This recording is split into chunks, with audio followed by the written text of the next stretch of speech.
stadium at Piedmonte, the 1st Canadian Corps holds a sports meet.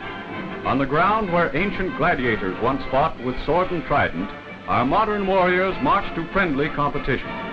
With their first glorious action as a corps, not many weeks past, a brief rest period makes possible the staging of finals in divisional and corps meets. Participants are all in tip-top form after months of campaigning. Teams are out to score valuable points which will bring home the cup. The opening event on the card is the 100-yard dash, which provides the spectators with a keenly contested spectacle. In the 1-mile event, the infantry commence piling up points which do not multiply fast enough to keep them in a competitive position. The winner of the 3-miler sets a grueling pace and romps in fresh as a daisy.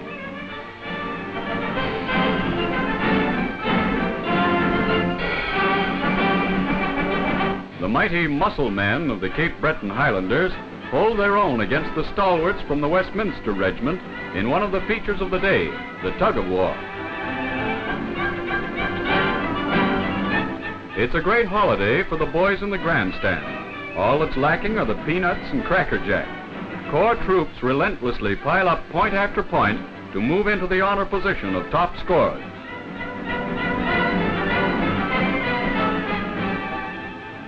The cup goes to Corps, while the tankmen take second place and one CBRD come third in a top exhibition of athletics.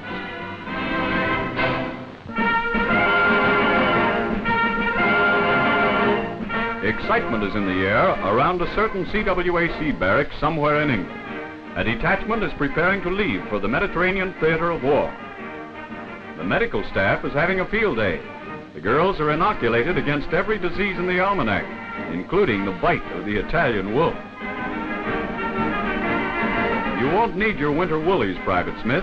You're off to the sunny south. Tropicals will be the order of the day from now on.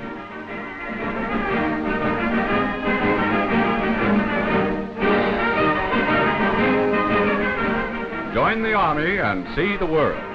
A summer cruise to the land of romance costs plenty of folding money in peacetime. Now you can make the trip on the government and draw Army pay to boot. A little thing like a lurking Jerry submarine just lends spice to the outing.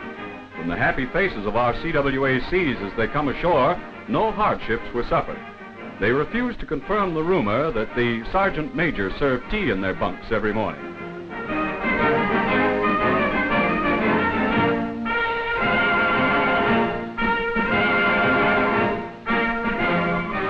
At GHQ, the hand-picked contingent will relieve soldiers for frontline duty. A hearty welcome is extended to the Canadian Army girls who have traveled so far to carry on for victory.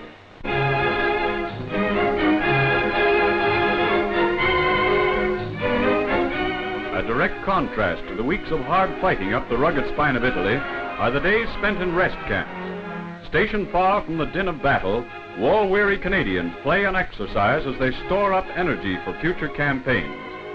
Basking in the health-giving Mediterranean sun, days slip quickly by. There is a continuous round of sport and entertainment. A balanced routine is calculated to develop both mind and muscle.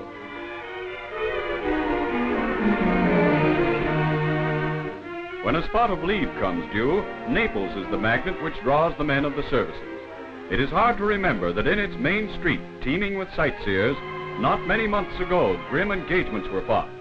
Now the stores are packed with all kinds of merchandise to tempt the window shoppers.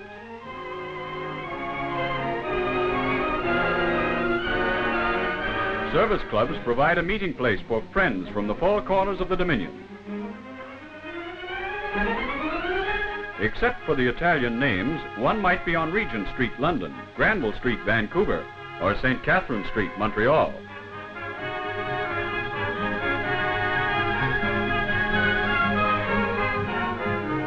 As a matter of fact, you would meet more friends on the main street of Naples than you would in your own hometown these war days, because the gang's all here.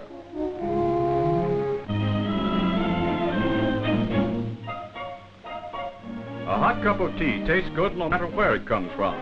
On the drive up to tea, Canadian engineers captured a German portable kitchen. Taking a fancy to it, they present it to their cook. It immediately becomes Rommel's tea wagon, light lunches a specialty. What? No hot dogs? We'll speak to the management about this. War or no war, the Saturday night function must go on. Even if there are no tiled bathrooms, we have plenty of hot water.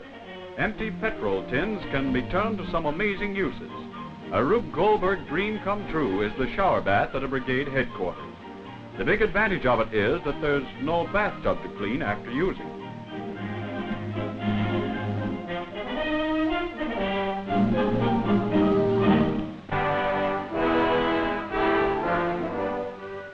During the occupation, it was difficult for the people of Cherbourg to offer active resistance to the enemy. They were watched and spied upon. They were practically prisoners in their own town. There were many ways, however, in which they could demonstrate their true sympathies. In a peaceful little graveyard in adjacent fields lie the dead of Germany and the dead of the United Nations. Daily to the graves of the Allies come the women of Cherbourg. With gentle hands, they tend the flowers which grow there in profusion. Flowers symbolic of the spirit of France, fresh and radiant.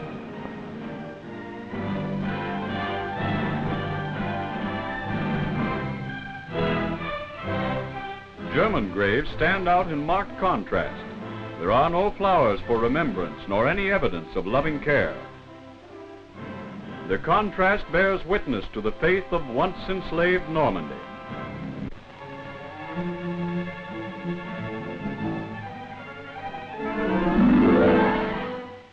To Canadian units in France falls the honor of conducting the attack against Carpiquet. The little Norman town is considered to be one of the strongest points on the Caen perimeter. It is one of the keys to Caen itself. Careful planning is necessary to ensure perfect liaison with the British unit on the right flank. Their job is to invest ground south of Carpiquet. From well-prepared positions, German guns and mortars hit the Canadians with everything they've got. Their object is to smash our lines of communication before we can build up reserves for the attack. Despite their savage bombardment, troops, transport, and tanks move steadily forward to the starting point.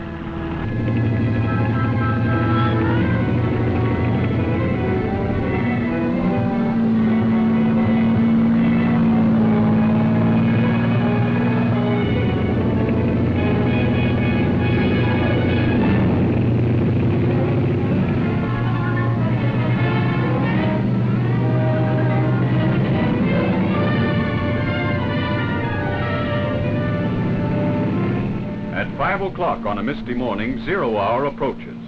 A typical Montgomery mass of artillery is concentrated on the front. The order comes down from the operations room to open fire. Our guns open up with a devastating barrage, plowing a path of exploding shells over the town and airfield. Behind the barrage, our infantry and armor moves.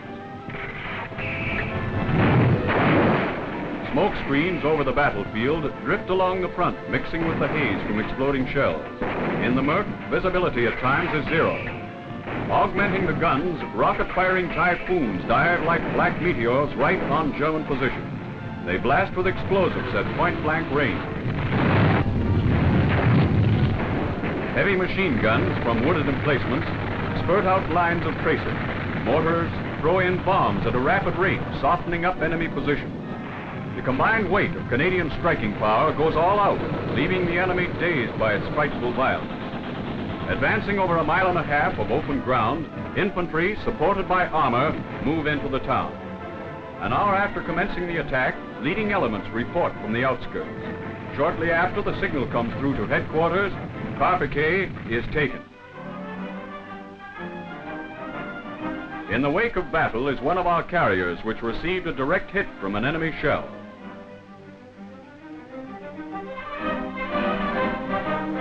In the sky, an enemy fighter is brought down. Its pilot is lucky. He bails out and lands safely.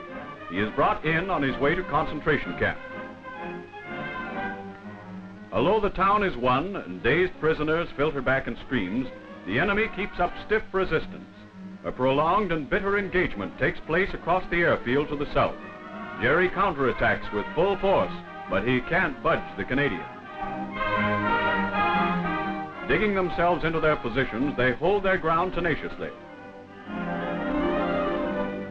All the time, a steady stream of supplies and reinforcements move up. The salvage trucks take back empty shell cases. The terrific concentration of artillery fire uses up plenty of shells, yet all salvageable material is collected for another day. Nothing useful is discarded. General Montgomery says well done after paying a visit to forward positions in Carpiquet, another glorious name on the Canadian battle roll of honor.